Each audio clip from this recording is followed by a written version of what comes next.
একজন মানুষ যখন তিনি বিশ্বাস করেন যে কোনো মুহূর্তে আমার মৃত্যু হবে, আল্লাহর সামনে দাঁড়াতে হবে, জীবনের প্রতিটি মুহূর্তে হিসাব দিতে হবে, আমি ভালো কাজ করলে আমার জন্য হবে, মন্দ কাজ করলে আমার উপরে আসবে। আল্লাহ কোরআনে বলেছেন, মান আমিলা সালিহান ফালিনাফসি, কেউ যদি ভালো কাজ করে তার নিজেরই লাভ, ওমান আসআ ফাআলাইহা, আর যদি কেউ খারাপ কাজ করে তার পরিণতি তাকেই ভোগ করতে হবে, অন্য কারোর কিছু হবে না। কোরআনের প্রতি অগাধ বিশ্বাস এবং পরিপূর্ণ ঈমানের জায়গা থেকে একজন মানুষ যদি স্কুলে পড়েন, তার উদ্দেশ্য হবে ভালো কলেজে যাব, ভালো কলেজে পড়ে ভালো বিশ্ববিদ্যালয়ে যাব, ভালো বিশ্ববিদ্যালয়ে গেলে ভালো পড়াশোনা করে আমি মানুষের সেবা করে আল্লাহর কাছ থেকে বিনিময় আশা করব। মানুষের সেবা করার পর মানুষ যদি আমাকে কোনো স্বীকৃতি নাও দেয়, ডাজ নট ম্যাটার, আল্লাহ তো ভুল করবেন না, তিনি আমাকে স্বীকৃতি দিবেন। জীবনের একটা অর্থ খুঁজে পাওয়া যায় কি যায় না? যায় কি যায় না? প্রিয় ভাই আমার, আমি আপনাদেরকে আহ্বান করব ইসলামে পরিপূর্ণভাবে প্রবেশ করবার। আপনি হয়তো বলবেন, আমি তো মুসলমান আছি, আমি মুসলমান আছি নামকা ওয়াস্তে, আমি মুসলমান আছি বাই চান্স, মুসলমান আছি আমি না জেনে না বুঝে, মুসলমান আছি আমি জন্মসূত্রে। আমি আপনাকে বুঝে শুনে মুসলিম হওয়ার আহ্বান করছি। ইসলামের চাইতে যৌক্তিক জীবনের কোনো লক্ষ্য উদ্দেশ্য, জীবনের কোনো টার্গেট, জীবনের চূড়ান্ত এবং সুন্দর প্রত্যাশিত কাঙ্ক্ষিত এক্সপেক্টেড পরিণতি, এন্ডিং, সমাপ্তি আপনাকে আর কেউ দিতে পারবে না। এই জন্য আপনাকে ইসলামে আসতে হবে। ইসলামে আসার সবচেয়ে বড় সুফলগুলোর মধ্যে থেকে একটা হলো, যেটা আমি একটু আগে বললাম, ইসলামে আসার পর আপনার জীবনে আর হতাশা কাজ করবে না। হতাশা কোনোভাবে আপনাকে স্পর্শ করবেই না। একজন সাহাবী খেজুর খাচ্ছিলেন, খেজুর হাদিসটি আপনারা শুনেছেন অনেকে। কোথায় খেজুর খাচ্ছিলেন? রণাঙ্গনে, যুদ্ধক্ষেত্রে, জীবন মৃত্যুর খেলা চলছে, যেখানে এক সেকেন্ডের এদিক সেদিক হলে গর্দান উড়ে যাবে, সেই জায়গায় তিনি নবী সাল্লাল্লাহু আলাইহি ওয়াসাল্লামের হাদিস তার কানে আসলো, আল্লাহর রাহে যদি কেউ তার জীবন দেয়, শাহাদাতের মর্যাদা যদি পায়, তো সে জান্নাতে যাবে, আল্লাহর সঙ্গে সাক্ষাৎ হবে। পুটলিতে যে থাকা খেজুরগুলো, এগুলো তার কাছে বোঝা মনে হলো, এগুলো ছুঁড়ে ফেলে দিলেন। যেগুলো খাওয়ার সময় কই, গভীর রণাঙ্গনের একেবারে ভিড়ের মধ্যে প্রবেশ করলেন, লড়াই করতে করতে শাহাদাত বরণ করলেন। প্রিয় ভাই আমার, আপনি যখন মুসলিম হতে পারবেন, তখন আপনি বিপদকে এনজয় করবেন, আপনার কষ্টকে আপনি এনজয় করবেন। প্রচন্ড কষ্ট চলছে, আপনার সামনে হাদিস হাজির হবে। নবীজি বলেছেন, তিরমিজিতে বর্ণিত হয়েছে, তিনি বলেছেন, আশাদ্দুন নাসি বালাআন আল আম্বিয়া ফাল আমসাল সুম্মাল আমসাল, সবচেয়ে বেশি বিপদগ্রস্ত ছিলেন নবী রাসূলগণ। আপনি কি তাদের অনুসারী? সো আপনার জীবনে বিপদ আসবেই। আপনার সামনে আরেকটি হাদিস আসবে, নবীজি সাল্লাল্লাহু আলাইহি ওয়াসাল্লাম বলেছেন, ইন্নাল্লাহা ইযা আহাব্বা কওমান ইবতালাহুম, আল্লাহ যখন কোনো সম্প্রদায়কে ভালোবাসে, তাকে পরীক্ষার মধ্যে ফেলেন, বিপদে ফেলেন। আপনার কাছে বিপদটাও এনজয় করার মতো একটা বিষয় হবে। আপনার জীবনে নেগেটিভ জিনিসের মধ্যে আপনি পজিটিভ জিনিস খুঁজে পাবেন। কোনো বিপদ হয়েছে, আপনি নিশ্চিত হবেন আল্লাহর হুকুম ছাড়া, আল্লাহর নির্দেশ ছাড়া আমার জীবনে কিছু ঘটে না, আল্লাহর ইলমের বাইরে কিচ্ছু হয় না। সো এই বিপদের মধ্যে আমার কোনো কল্যাণ আছে, আমি নিশ্চিন্তে সেটাকে মেনে নেই, গভীরভাবে বিশ্বাস করি। আপনি সেটাকে এনজয় করবেন, ভালো লাগবে। আর ঈমান যদি না থাকে, আপনি জাস্ট বলবেন ও স্যাড, ব্যাস। এরপর আপনার সান্ত্বনাকে, আপনি রোগাক্রান্ত, মর্মপীড়ায়, শারীরিক পীড়ায় আপনি ভুগছেন, আপনি খুব কষ্টে আছেন, কিন্তু আপনি জানেন, নবীজি বলেছেন, ইমানদার যদি তার পায়ে একটা ছোট কাঁটাও বিদ্ধ হয়, ছোট একটা কাঁটাও যদি ফুটে, এবং সে যদি সবর করতে পারে, কাঁটা ফুটেছে, কাঁটা 14 গোষ্ঠী ধরে গালিগালাজ করে নাই, সে সবর করেছে, আল্লাহর কাছ থেকে সে রিওয়ার্ড পাবে, বিনিময় পাবে। তাহলে আমার এই বিপদে আমি যদি সবর করি, আল্লাহর কাছে বিনিময় পাবো। কোরআনে কারিমে আল্লাহ বলেছেন, ইন্নামা ইউওয়াফাস সাবিরুনা আজরাহুম বিগাইরি হিসাব। একটি আমল আছে, যে আমলের বিনিময়ে আল্লাহ তাআলা ব্ল্যাঙ্ক চেক দিবেন। ব্ল্যাঙ্ক চেক, ব্ল্যাঙ্ক চেক তো বুঝি আমরা, ফিগার আপনি বসায় নেবেন, স্বাক্ষর উনি করে দিয়েছেন, অ্যাকাউন্টে টাকার অভাব নাই, তুমি ফিগার বসায় নাও। একটা আমলের বিনিময়ে শুধু কোরআনে আল্লাহ তাআলা বলেছেন, আখিরাতে বান্দাকে আল্লাহ ব্ল্যাঙ্ক চেক দিবেন, একটি আমল, অনলি একটি আমল। বলবো সেটা? আল্লাহ বলেছেন, ইন্নামা ইউওয়াফাস সাবিরুনা আজরাহুম বিগাইরি হিসাব। যারা সবর করতে পারবে, ধৈর্যশীল হবে, আশাহত হবে না, ভেঙে পড়বে না, মুশড়ে পড়বে না, শক্ত থাকবে, আল্লাহর প্রতি আস্থা রাখবে, ভরসা রাখবে, আত্মবিশ্বাস থাকবে এবং সবর করবে, আল্লাহ বলেছেন তাদের বিনিময়ে দেওয়া হবে হিসেব ছাড়া। এই জন্য ভাই, আপনি যদি ইসলামে আসেন, আপনি যদি ইসলামটাকে বোঝার চেষ্টা করেন, আপনি যদি ইসলামটাকে মানার চেষ্টা করেন, তখন আপনার ক্যারিয়ারটাকে আপনি দারুণভাবে এনজয় করবেন। আপনার প্রমোশন হলো না, ক্যারিয়ারে আপনার প্রমোশন হলো না, আপনি খুব সৎ অফিসার, কিন্তু প্রমোশন হলো না। বেঈমানের কাছে কোনো সান্ত্বনা আছে? যার আখিরাতের প্রতি বিশ্বাস নাই, তার কাছে কোনো সান্ত্বনা আছে? আমি একজন সৎ মানুষ, বাট প্রমোশন হয় নাই, মানে এর চেয়ে বড় ট্র্যাজেডি আর কি হতে পারে? আপনার কাছে তো এর চেয়ে কষ্টে কিছু, আপনি শেষ হয়ে যাবেন ভিতরে ভিতরে ঘুরে ঘুরে। তার কোনো সান্ত্বনা আছে? ইমানদারের সান্ত্বনা আছে না নাই? আছে না নাই?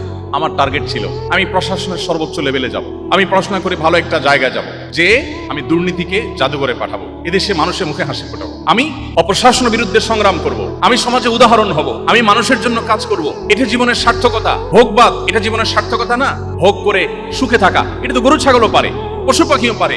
ভোগবাদের বিপরীতে দাঁড়িয়ে ত্যাগের মধ্য দিয়ে মানুষের মুখে হাসি ফোটানো এবং তার বিনিময়ে আবার আল্লাহর কাছ থেকে রিওয়ার্ড আসা, এটা তো আমার জীবনে অনেক বড় একটা টার্গেট।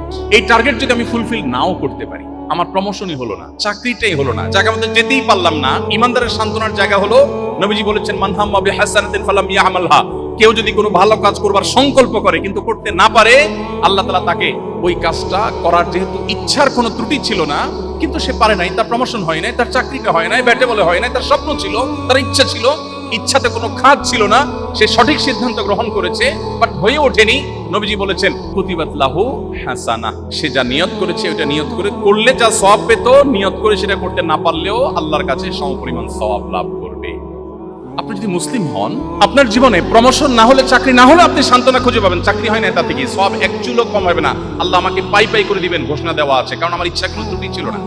কিন্তু যদি আপনি ইমানদার না হন, আপনি বেঈমান হন, তাহলে সেক্ষেত্রে আপনার কোনো সান্ত্বনা না, আপনি ও স্যাড বলে আপনি মন খারাপ করবেন, কিন্তু আপনার কিছু করার থাকবে না, আপনি অসুস্থ হবেন। এই জন্য পৃথিবীতে কেউ যদি সুখ চায়, আল্লাহ কোরআনে এমনিতে বলেন নাই আলা বিযিকরিল্লাহি তাতমাইন্নুল কুলুব, যদি কেউ সুখ চায়, কেউ যদি মানসিক প্রশান্তি চায়, সেজন্য আল্লাহর স্মরণ করে, আল্লাহর স্মরণ করলে তার অন্তর এমনিতেই প্রশান্ত হয়ে যায়। আল্লাহ আমাদের সবাইকে মুসলমান হওয়ার তৌফিক দান করুন। প্রিয় ভাইরা আমার, আমাদের সবচেয়ে বড় পরিচয় আমরা মুসলমান, এই পরিচয়টা আজ হারিয়ে গেছে। আমাদের পেশাগত পরিচয়, আমাদের অন্যান্য পরিচয়গুলো আজ আমাদের মূল পরিচয়কে ছাপিয়ে গেছে। আমাদের মূল পরিচয়কে পিছনে ফেলে অন্যান্য পরিচয়গুলো বড় হয়েছে। যদি কারোর এই আইডেন্টিটিটা সে ঠিক রাখতে পারে, কেউ যদি তার মুসলমানিত্বের পরিচয়টাকে সে অত্যন্ত গভীরভাবে নিজের ভেতরে ধারণ করতে পারে, তাহলে তার জীবনটা, পুরো জীবনটা একটা জান্নাতি জীবনে পরিণত হবে। সে জীবনের প্রতিটি মুহূর্তকে এনজয় করবে, তার যে চোখ ভরা স্বপ্ন থাকবে, স্বপ্ন পূরণ হলেও তার লাভ, না হলেও তার কোনো ক্ষতি নেই। নবীজি বলেছেন আজমান লি আমরিল মুমিন ইন্না আমরাহু কুল্লাহু খায়র, ঈমানদারের পুরো লাইফটা বড় পিকুলিয়ার, অদ্ভুত, কারণ তার জীবনের সবকিছুতেই ভালো। বাংলা একটা কথা আছে, হাতি মরলেও লাখ, বাঁচলেও লাখ। ঈমানদারের জীবনটা এরকম। নবীজি বলেছেন ইন আসাবাহু খায়রুন, ইমানদারের জীবনে যদি কোনো অ্যাচিভমেন্ট হয়, শাকারা, সে আল্লাহ শুকরিয়া আদায় করে, বিনিময়ে সে আল্লাহর কাছে রিওয়ার্ড পায়। একদিকে সে পাইলো, আপনি পড়াশোনা করেছেন, চাকরিটা জায়গা মতো পাইলেন, আল্লাহ আপনাকে বড় পদে বসাইলেন, আপনার প্রত্যাশার চাইতে বেশি দিলেন, আপনি আল্লাহর কাছে শুকর আদায় করে বললেন আল্লাহ তোমার কৃতজ্ঞতা আদায় করছি, তুমি আমাকে দিয়েছো, তুমিই দিয়েছো। তাহলে একদিকে পাইলেন, আবার আল্লাহ শুকরিয়া আদায় করলেন, শুকরিয়ার বিনিময়ে সওয়াব আছে না নাই? আর যদি আপনার প্রত্যাশা পূরণ না হয়, প্রত্যাশা পূরণ হলো না, ওয়াইন আসাবাহু শাররুন, তার জীবনে যদি কোনো ক্ষতি এসে পড়ে, সবরা, ইমানদার সবর করে, কারণ আল্লাহ নির্দেশ করেছেন বিচলিত হওয়া যাবে না, সবর করতে হবে, তাহলে আল্লাহ বিনিময় দিবেন যে ব্লাঙ্ক চেক, তাহলে সে সবর করে। বিপদ আসছে, তার প্রত্যাশা পূরণ হয় নাই, নেগেটিভ দিক, কিন্তু সে সবর করছে, বিনিময় আল্লাহর কাছ থেকে ব্লাঙ্ক চেক পেয়েছে। ডিলটা কি লাভের হলো না লসের হলো? লাভের না লসের? তাহলে ইমানদারের জীবনে লসের কোনো প্রজেক্ট আছে? কোনো প্রজেক্ট নেই। প্রিয় ভাইরা আমার, কোভিড-19 সময় একটা টেলিভিশন টক শোতে একজন বাম রাজনীতিবিদ, ওনার সাথে এক টিভি টক শোতে আমাকে আহ্বান করেছে ওনারা থাকতে। আমি যদিও এই টক শো টাইপ এই ধরনের প্রোগ্রামে যাই না সচরাচর, তারপরেও তাদের খুব রিকোয়েস্টের কারণে তখন কোভিড-19 সময় আমি গিয়েছি। তখন ভদ্রলোক আমাকে বললেন, আচ্ছা এই যে কোভিড-19 নিয়ে আপনারা হুজুররা অনেক ভুলভাল কথা বলেন, অনেক উল্টাপাল্টা কথা বলেন, এটা করলে আর কিচ্ছু হবে না, ওটা করলে আর কিচ্ছু হবে না, আপনারা মাস্ক না বলে, তারপরে স্যানিটাইজারের কথা না বলে, বিজ্ঞান ভিত্তিক কথা না বলে, এই সমস্ত কথা বলে যে মানুষকে আপনারা বিভ্রান্ত করছেন, এতে লাভটা কি হচ্ছে বলেন তো?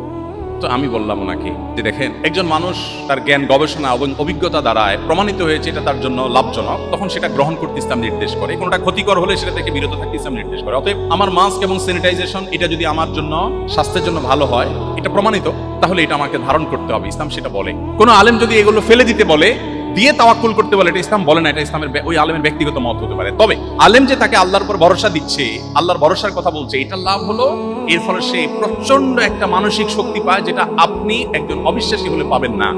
আমি সব ব্যবস্থা গ্রহণ করার পরে বলি, আরে মাছ তো পড়লাম দামিটা, সবই ঠিক করলাম, কিন্তু হবে কি হবে না রোগ, এটা আল্লাহর হাতে, অতএব আল্লাহ ভরসা। এই যে কনফিডেন্ট তার মধ্যে চলে আসে, আপনার তো কনফিডেন্টের জায়গা নাই। আল্লাহ কোরআনে বলেছেন যালিকা বিআন্নাল্লাহা মাওলাল্লাযিনা আমানু আন্নাল কাফিরিনা লা মাওলা লাহুম। ইমানদারদের একজন অভিভাবক আছে, ইমানদারের একজন কি আছে? অভিভাবক আছে। যে অবিশ্বাসী কাফের, তার কোনো অভিভাবক নেই, তার কোনো যাওয়ার জায়গা নেই। ঢাকা বিশ্ববিদ্যালয়ের একজন শিক্ষক আমাকে কোন একটা প্রোগ্রামে বলছিলেন, ব্যক্তিগতভাবে না, আমি প্রোগ্রামে ছিলাম,